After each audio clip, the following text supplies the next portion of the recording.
السلام علیکم ورحمۃ اللہ وبرکاتہ۔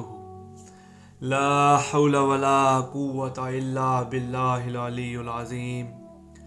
حسبنا اللہ ونعم الوکیل۔ قل من یرزقکم من السماء والارض ام من یملک السمع والابصار ومن یخرج الحی من المیت ویخرج المیت من الحی وَمَن يُدَبِّرُ الْأَمْرَ فَسَيَقُولُونَ اللَّهُ فَقُلْ أَفَلَا تَتَّقُونَ۔ پچھلی ویڈیو میں ہم نے سورہ نمل کی ایک آیت کو کور کیا تھا جو کہ توحید کے حوالے سے بہت امپورٹنٹ آیت تھی، اور اس ویڈیو میں ہم سورہ یونس کی آیت نمبر 31 پہ بات کرنے جا رہے ہیں۔ قُلْ مَن يَرْزُقُكُم مِّنَ السَّمَاءِ وَالْأَرْضِ، اے نبی تم پوچھو ان سے بھلا کون ہے جو زمین اور آسمان میں سے تمہیں روزی دیتا ہے، آسمان سے بارش برساتا ہے اور زمین سے تمہیں گندم اناج اگا کے دیتا ہے، پھل فروٹ جو تم کھاتے ہو۔ پوچھو ذرا کون ہے جو تمہیں آسمان اور زمین سے روزی دیتا ہے۔ ام من یملک السمع والابصار، اور پوچھو کہ کون ہے جو کان اور آنکھوں کا مالک ہے، جس نے تمہیں آنکھیں دی جس سے تم دیکھتے ہو، جس نے تمہیں کان دیے جس سے تم سنتے ہو۔ اے نبی ان سے پوچھو ذرا ان کا مالک کون ہے۔ یہ آنکھیں جو تمہارے لیے بہت بڑی نعمت ہے، یہ تمہیں کس نے دی ہیں؟ اے نبی پوچھو ان سے ان کا مالک کون ہے۔ وَمَن يُخْرِجُ الْحَيَّ مِنَ الْمَيِّتِ، اور کون ہے جو زندہ کو مردے سے، وَيُخْرِجُ الْمَيِّتَ مِنَ الْحَيِّ، اور مردے میں سے زندہ کو نکالتا ہے۔ ایک جیتے جاگتے انسان کو مار دیتا ہے اور پھر اسی مرے ہوئے انسان میں سے ایک زندہ کو پیدا کرتا ہے۔ اے نبی ان سے پوچھو وہ کون ہے۔ وَمَن يُدَبِّرُ الْأَمْرَ، اور کون ہے جو تمہارے کاموں کو تدبیر کرتا ہے۔ فَسَيَقُولُونَ اللَّهُ، ان قریب یہ کہیں گے کہ وہ اللہ ہی ہے۔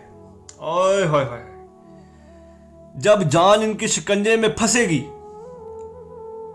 تو یہ یقیناً کہیں گے کہ وہ اللہ ہی تو ہے، لیکن ابھی ان کو یہ بات نہیں سمجھ آ رہی کہ وہ کون ہے جو تمہاری آنکھوں اور تمہاری کانوں کا مالک ہے، وہ کون ہے جو تمہارے کاموں کو سر انجام دیتا ہے، وہ کون ہے جو تمہارے اوپر سے آسمان سے اور زمین میں سے تمہیں رزق دیتا ہے۔ جب یہ ہمارے پاس آئیں گے تو یہ کہیں گے کہ اللہ ہی تو ہے۔ اے نبی ابھی ان سے پوچھو کہ وہ کون ہے۔ سر وہ پھر پچھلے ویڈیو میں نے آیت کور کی تھی نا سورہ نمل کی، قلیلا ما تذکرون، صحیح یہاں پہ فٹ بیٹھتی ہے کہ زندوں میں سے بہت کم لوگوں کو نصیحت ہوتی ہے، لیکن اللہ کہہ رہے ہیں کہ جب یہ ہمارے پاس آئیں گے نا، فَسَيَقُولُونَ اللَّهُ، تو یہ کہیں گے کہ اللہ ہی تو ہے صرف۔ آئے ہائے ہائے، جدو چڑی پھنسی ہاتھ بازاراں، تو پھر ان کو سمجھ آئے گی کہ اللہ ہی تو ہے، جو کہ آسمان سے ہمارے لیے بارش برساتا تھا، زمین میں سے ایک بیج کو جو کہ پہلے نان لیونگ تھا اب سائنٹیفکلی لیونگ ہو گیا ہے، پروو ہو گیا، درخت اس میں سے ہمیں پھل دیتا ہے۔ وہ کون ہے جو ہمارے سارے کاموں کو ایک ترتیب سے چلا رہا ہے۔ صبح ہم اٹھتے ہیں، اپنے دن کا آغاز کرتے ہیں، دن گزارتے ہیں، رات کو سوتے ہیں، صبح پھر اٹھتے ہیں، اور سارا دن ہمارا ایک ترتیب کے ساتھ مینٹین ہو رہا ہے۔ اے نبی پوچھو ان سے کون ہے یہ سب کرنے والا۔ فَسَيَقُولُونَ اللَّهُ، یہ کہیں گے اللہ ہی ہے، لیکن ابھی نہیں کہیں گے، ابھی نہیں کہیں گے، یہ اس وقت کہیں گے جب یہ ہمارے پاس آئیں گے۔ اللہ اکبر۔ سر اللہ تعالیٰ کا سگا کوئی نہیں ہے۔ آپ دیکھیں کہ توحید کے اعتبار سے کتنی سخت آیت ہے یہ۔ کون ہے جو تمہارے سارے کاموں کو سر انجام دے رہا ہے؟ اللہ کے سوا کوئی اور بھی ہے؟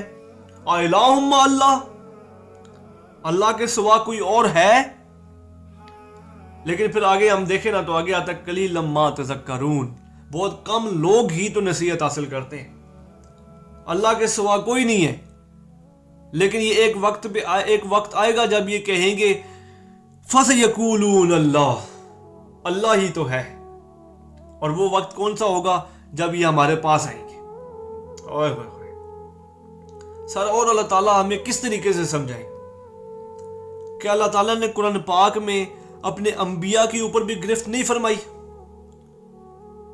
صرف توحید بیان کرنے کے لیے اللہ تعالیٰ نے حضرت عیسیٰ پہ گرفت نہیں فرمائی. کس لیے؟ ہم لوگوں کو سمجھانے کے لیے. لیکن ہم لوگ کیا کہتے ہیں؟ ہم لوگ اپنے بابوں کے پاس چلے جاتے ہیں، ہم لوگ قبروں کے پاس چلے جاتے ہیں. کوئی اور ہے جس کے سوا، جو اللہ کے سوا ہماری مدد کر سکتا ہے؟ اللہ تعالیٰ قرآن پاک میں فرماتے ہیں نا کہ اے نبی ان سے پوچھو کہ مجھے تو نہیں پتا کہ میں نے اپنا کوئی بیچ میں ایلچی رکھ دیا ہو کہ جو میری طرف سے تمہاری فریاد کو سنے اور میرے تک پہنچائے. اللہ تو اکیلا ہے، وہ اکیلا ہی سنتا ہے. تو سر یہ آیت پھر آپ دیکھیں نا، کون ہے جو آسمان زمین سے تمہیں رزق دیتا ہے؟ کون ہے جس نے تمہیں آنکھیں دی، جس نے تمہیں کان دیے اور ان کا مالک ہے؟ سر آج کسی بابے کی نظر کمزور ہو جائے نا تو گورے کی بنی ہوئی اینک لگاتا ہے. آج کسی کے کان بند ہو جائے نا تو وہ کان کی مشین لگاتا ہے تب سن سکتا ہے. اور ہم ان لوگوں کو حاجت روا مان کے بیٹھے ہوئے. ہم ان لوگوں کو کہتے ہیں کہ یہ اللہ کے سامنے ہماری فریاد کریں گے، کہ جن کی اپنی نظر کمزور ہو جائے تو وہ دیکھ نہیں سکتے جب تک اینک نہ لگائیں. اور ہم لوگ کہتے ہیں کہ دلوں کے حال جانتے ہیں یہ لوگ. جو کان کی مشین کے بغیر بابا کسی کی بات نہیں سن سکتا، جو انسان، وہ مدد کیسے کر سکتا ہے؟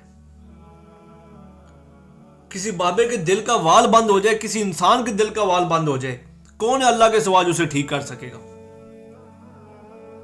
ہم کہتے ہیں کہ ہم ان لوگوں کے پاس جائیں. اللہ تعالیٰ ہمیں کہہ رہے ہیں کہ اے نبی ان سے پوچھو کہ کون ہے جو تمہارے کانوں اور تمہاری آنکھوں کا مالک ہے. ان سے پوچھو.